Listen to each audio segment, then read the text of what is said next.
Hi, I'm Britt Savage. Welcome to WooFDriver News. I'm getting kissed. I'm getting kissed. This is Lucy. Hello, Lucy. I wouldn't mind the kissing, but I know where her mouth has been. And they're usually things that are sitting in the backyard that should not be eaten. That's Lucy girl. This is my little Lucy girl. Say hello. Hello. Hello. Hello, Lucy. Do you want to say hello?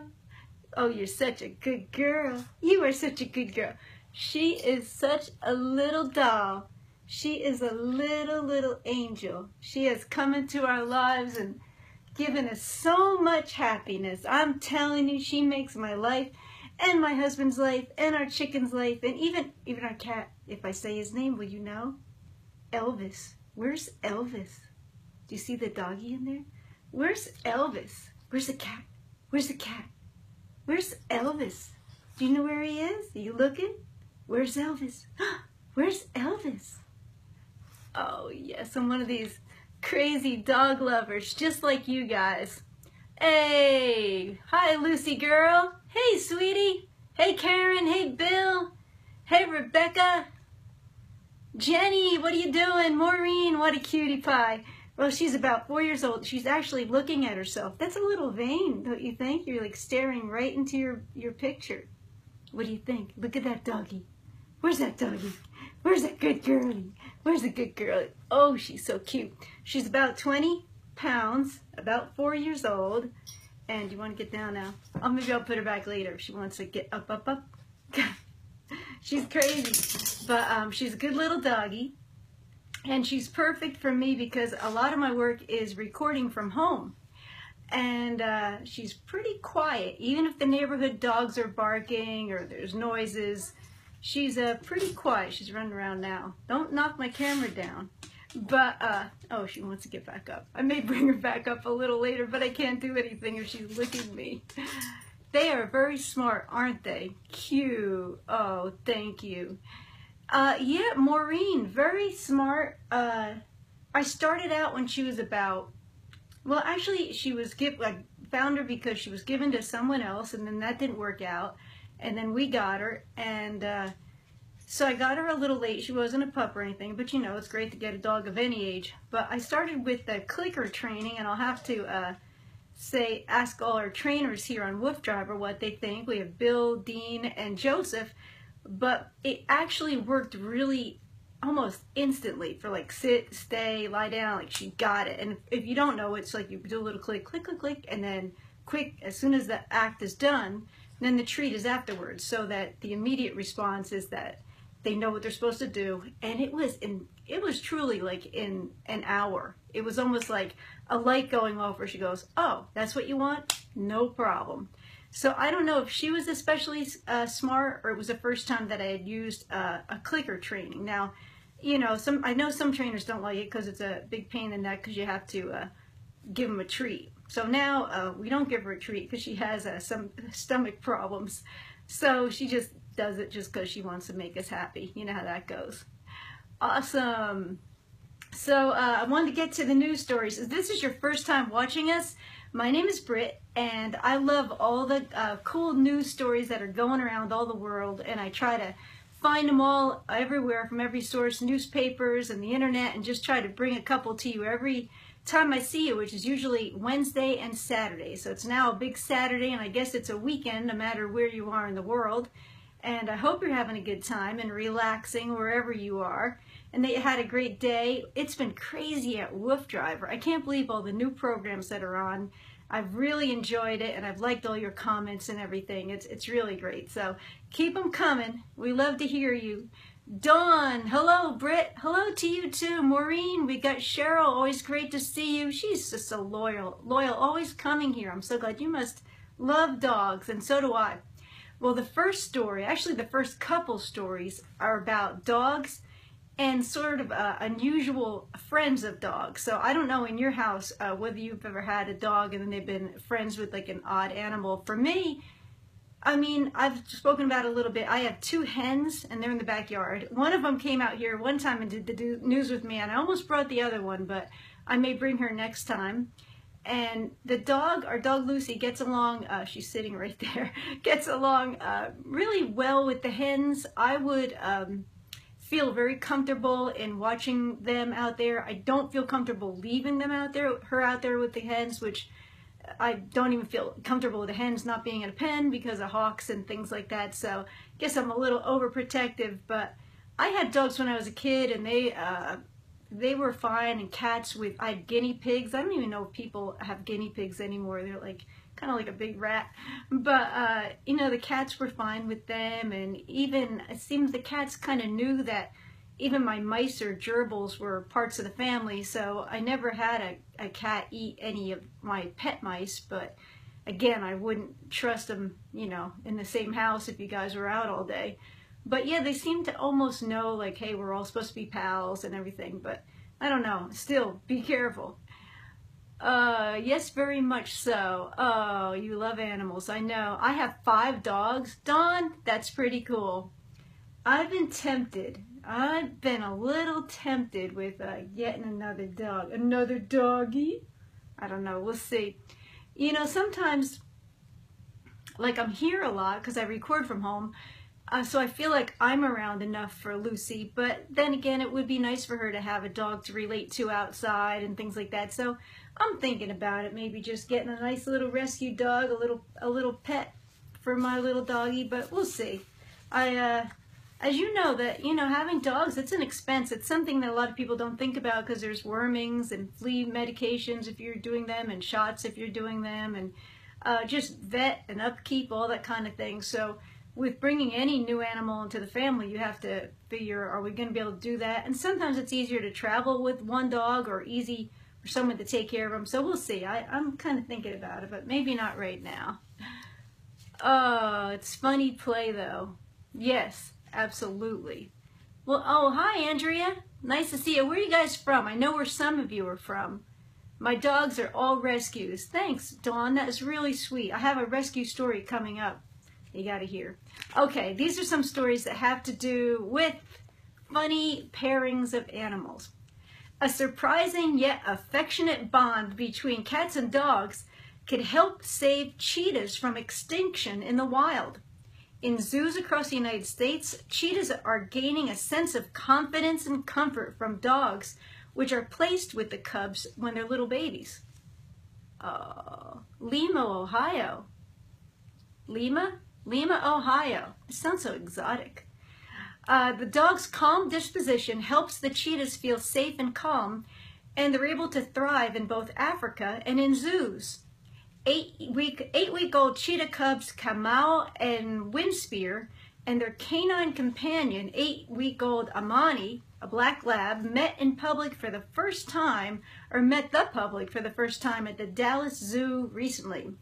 The unusual trio were introduced to each other when they were all a little older than 3 weeks old. So what happens is this pup, which happens to be a black lab, and the cheetahs all get together. They're brought up together, younger than you would think, because they're kind of being watched by people at the zoo. And then they kind of grow up and they almost think that they're relatives. And I have a picture of them. My printer kind of broke, which is why I was late. I apologize for that. But here they are. Looks like their play tub is best friends forever. And it's a cheetah and that must be Amani, the black lab. I hope you can see this. There's the little cheetah and there's the dog, and they're just kind of hanging out together. So what happens is when the pup, and the cubs, the dog and the cheetahs are brought together at the zoo and watched, they kind of grow up where they think that they're in the same family. And then at just about 8 weeks, they brought them out so the public could see them. And let me see this guy's name, because it's pretty funny. Oh, Chris Johnson. He says, it's been an experience for both the dog and the cheetahs. They bonded really well. The cheetahs at first thought the dog was some kind of stuffed animal. That's pretty funny. I'm glad they didn't rip it apart. And that is one of the most common questions he gets. People are always saying, aren't the cheetahs going to kill the dog? But actually, the dog is bigger than the cheetahs now. And being he's still in a puppy stage, they're more afraid of, you know how puppies, they tackle you and roll you around, you know, when you're a puppy. Being he's getting kind of big, they have to watch him that he's just not too rough with the cheetahs at this point. But they all hang out together. They're all just pals. And for some reason, it works even in Africa. There's actually a special breed of dogs that do it there. And they just raise them with the cheetahs. And I guess cheetahs evidently are very nervous. So it's hard for them to grow and to be raised in captivity. But even in the wild, they're nervous and have trouble just being around. Oh, you're saying adorable. I love that. Yeah, I think it's really cute.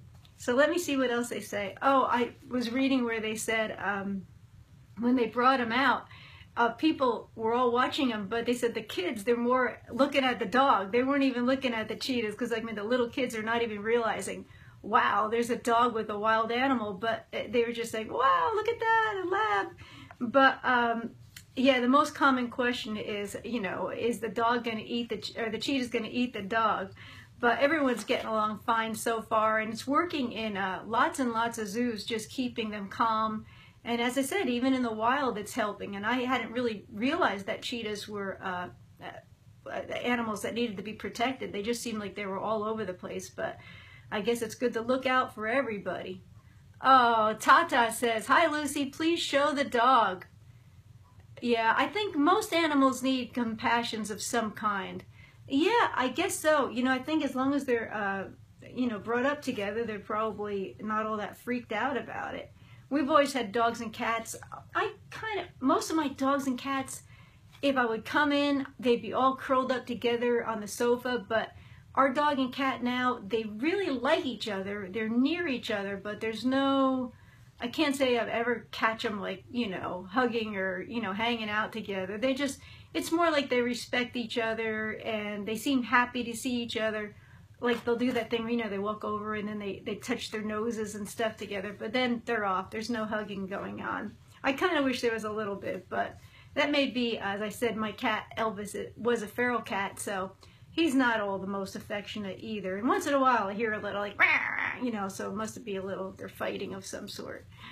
Hi, Lucy. I'll show her. I'll get her in here. I don't know what it's going to take. I may have to pretend I have something, a B-A-L-L. If I say that word, there may be some action.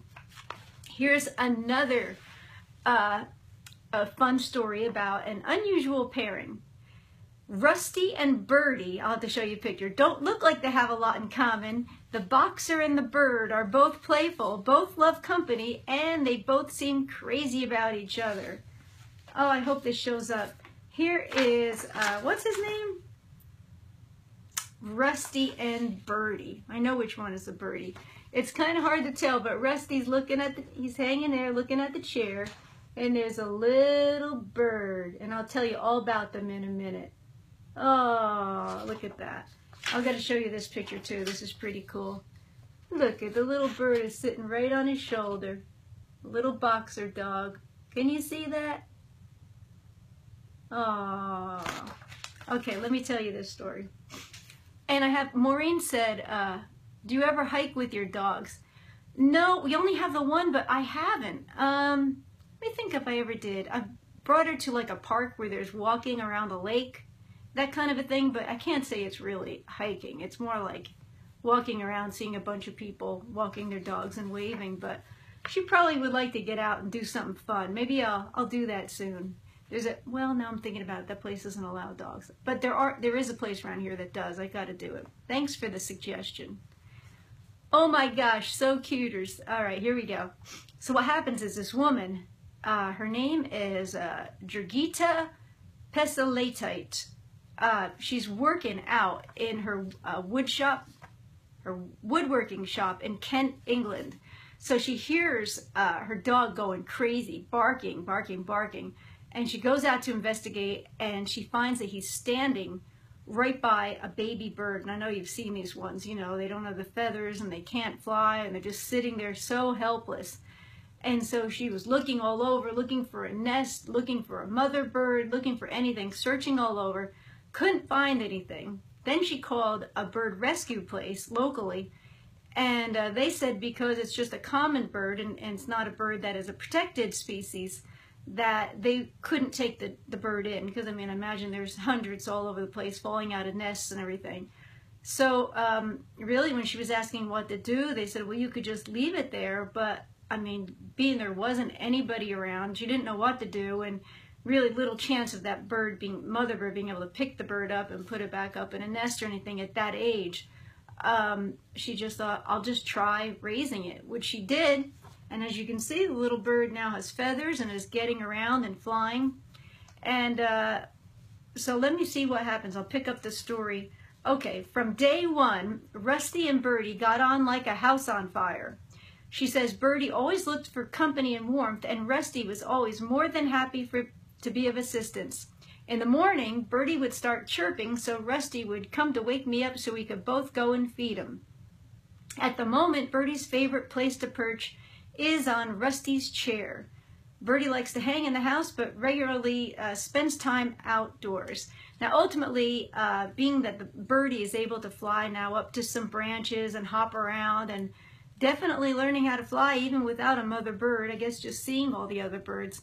But Dragita says that ultimately they want the bird to be able to fly away, and there's reason to believe that he will be able to. You know, it's just going to take a little time, but she's hoping he returns to see her sweet little dog, because Rusty really likes him.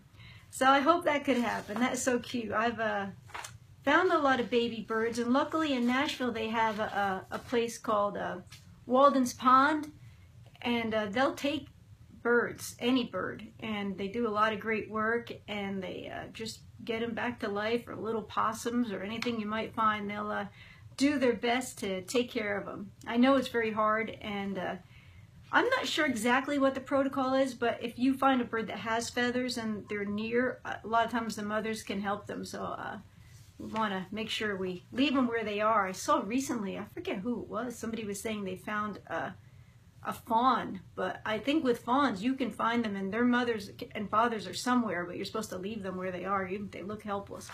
Okay, have you caught on? Do you have this Pokemon Go? Pokemon Go. Are you doing Pokemon Go? I'm not doing it. No, I'm not. I mean, it's kind of in a different generation of when I would be wanting to do it, but evidently everybody's doing it and everybody's talking about it. And what are you doing? They want to see you again. You want to come up, up, up, up, up, up, up, up, up, up, up, up. Oh boy, she doesn't like this chair. She likes the other chair, but that one squeaks. Oh, I know we got to put the WooFDriver logo up. Say hello. Look at that dog. Look at the dog. Look at the dog right there. Look. Look. Can you see? Can you see the doggy? Oh, he's so sweet. Oh my goodness. Get comfortable. I'm in a chair that doesn't squeak. Oh, Lucy. Lucy, my little girl. You're a good girl. You're a good girlie. Oh, look at the dog. Look at the dog. Who's that dog barking next door? Who is that dog barking? What do they want? What are they saying? What do you think they're saying? They're saying, where's Lucy? Where's Lucy? Where could she be? Where's Lucy? Who's that dog? Who's that dog barking next door? Aw, she's a good girl. Oh, you're such a good girlie. Look at that little baby face. Look at that baby face. Lucy, Lucy. All right, you gonna hang out?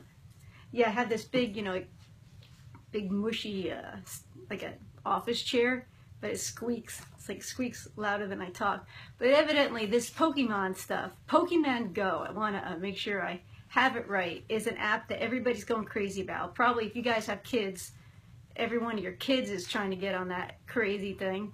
But evidently people are going all over. It's in the news, and I suppose it's, you know, when everyone wants to ask if you want to do a game, this one would be like a virtual reality. So you're looking at it, and wherever you're walking, you can gain these points because it looks like your backyard. I don't exactly see the excitement of it, but, you know, hey, it's not for me probably. But here's what happened. Pokemon Go isn't just for collecting fictional monsters. An animal shelter in Indiana is using the popular app to collect dog walkers. Now that's pretty good. I wish I would have thought of that. According to ABC News, the Muncie, Indiana shelter is attracting Pokemon Go players with a program called Pokemon Dogs. The volunteer program promises app users a chance to get their steps in, catch Pokemon, and hatch virtual eggs. I don't want to hatch any virtual eggs, but if you do, I would say go play Pokemon Dogs at the shelter, all while helping adorable adoptable dogs. Shelter director Phil Peckinpah thought of the idea after watching his daughter and niece play Pokemon Go at home. I started playing with Ruthie and it was actually pretty fun, he said.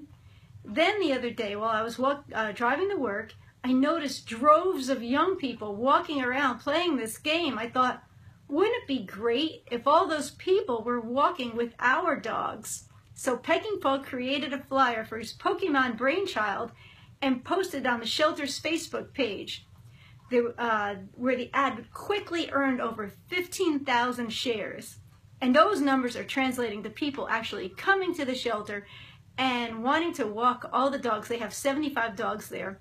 And the cool thing is there's so many people volunteering to walk the dogs while playing this crazy game. I hope they don't walk the dogs into the street while they're looking at this crazy app. But so many people are into it that they actually had to go out and buy more leashes because people are just showing up. So far, they're just doing it Tuesday mornings, but I could see this catching on all over. I mean, it sounds like really a cool idea. I love it.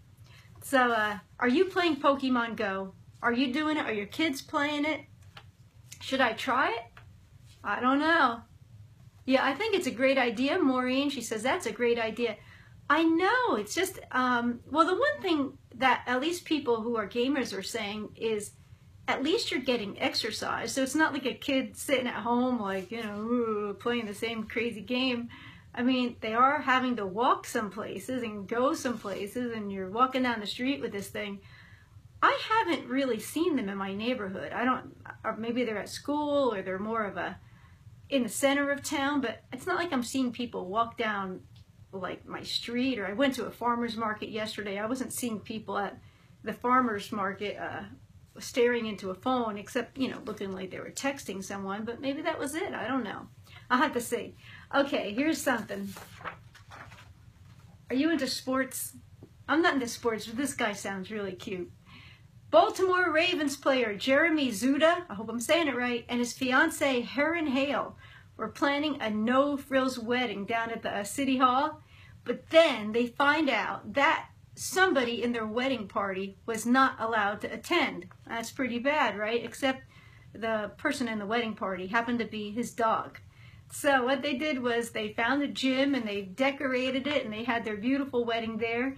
And I wish I had better pictures. I had, gotta show you.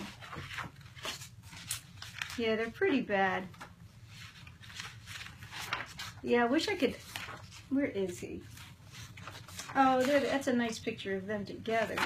I can't really see the dog because my color printer situation was not working.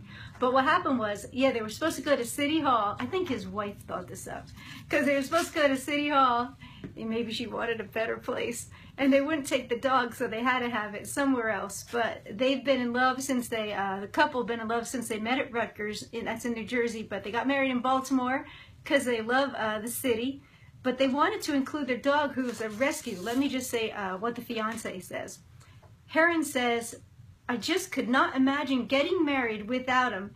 He's with us every day, everywhere we go. I thought everyone was crazy about their dogs like I am, but evidently maybe some people aren't so crazy about them. Her new husband echoed her sentiments, as the two are major advocates for dog adoption and rescue, noting that the pup was in the bridal party, although he was not the best man because, as her husband explained, he does not speak and he could not do the toast. But this is the lovely couple. That is Baltimore Ravens, Jeremy Zuda and his wife, Heron. That's them hanging out. And they said even though the dog didn't speak, here he is. Oh, he's a little pit bull. Oh, that's them. She's in her beautiful dress. And that's the little pit bull. It's hard to see, but he wore a tuxedo and walked down the aisle. So that is so cute. I love that they're into rescue. His name is Ace. And yeah, it's just, they said that they live in Hoboken, New Jersey. And he's a pit bull, and he was a rescue. And he's just been a big part of their lives, so they couldn't see being married without him. I didn't bring any of my pets when I got married a while back, but I think it's a nice idea. There's just so much going on sometimes. You don't want to have to deal with a dog, you know, I don't know, running around and getting loose or something like that. But did you guys, any of you guys bring your pets for a special occasion, like a graduation or a wedding, or what do the people renew their vows, doing something like that, bar mitzvah, whatever the heck you're into? You bring your dogs. Lucy, you want to come up, up, up, up, up, up, up, up, up? She's just staring at me. What are you saying? Come. That's it. Jump, jump, jump, jump. Oh, she's doing that stretching thing. I gotta pull you up. Ah, ah, ah, ah, ah. Say hello. Say hello. Oh, I told the vet that you were eating your poops, and the vet said it's okay. It doesn't really matter. It matters to me if you want to kiss me on the mouth. But that's okay. We all have odd little habits, right? That's all right. That's all right. Who's a good doggy? Who's a good doggy? Who's a good doggy dog? Say hello to all the doggies out there. Say hello. Oh, say hello to all the doggies. She doesn't say much. Well, she's saying hello with her mind. Hello to all the doggies in WooFDriver land. Hello, doggies. Hello, all you doggies out there. Look at Lucy's probably looking for Barbara. Barbara's probably reading her mind right now. Is she saying? She's probably saying, Lucy is thinking, where's the ball? Where's the ball? Where's the ball? Where's the ball? Oh, where's the monkey? Where's the monkey? Where's the monkey? Ah, that's her favorite toy. This is like monkey. Oh, I love her kisses, but as I said, she has an appetite for some things left behind on the lawn that should be really left on the lawn. But you don't have to clean it up. But I hope you guys are doing great. It's been great catching up with you, seeing what you're doing. I'm going to be back on Wednesday. Make sure you go to alldognetwork.com, because it's got all the cool stuff on there. It's got a lot of videos. I saw profiles of all the hosts. It's so much fun. I've been watching them, but it's fun to read more about what they're doing and how they got to be doing what they were doing. But I think that's really cool, and a lot of new hosts coming up all the time. I've been catching up with all of them, and I just love it. We're such a fun Woof family here, and you're included in all that too. We love, you know, reading all your posts and hearing about you, and I love seeing a lot of the same people. It's really cool. It's like we're catching up with each other. We're a little family. So you just take care, and we will see you soon. Thanks for tuning in today. Have a great weekend. Bye.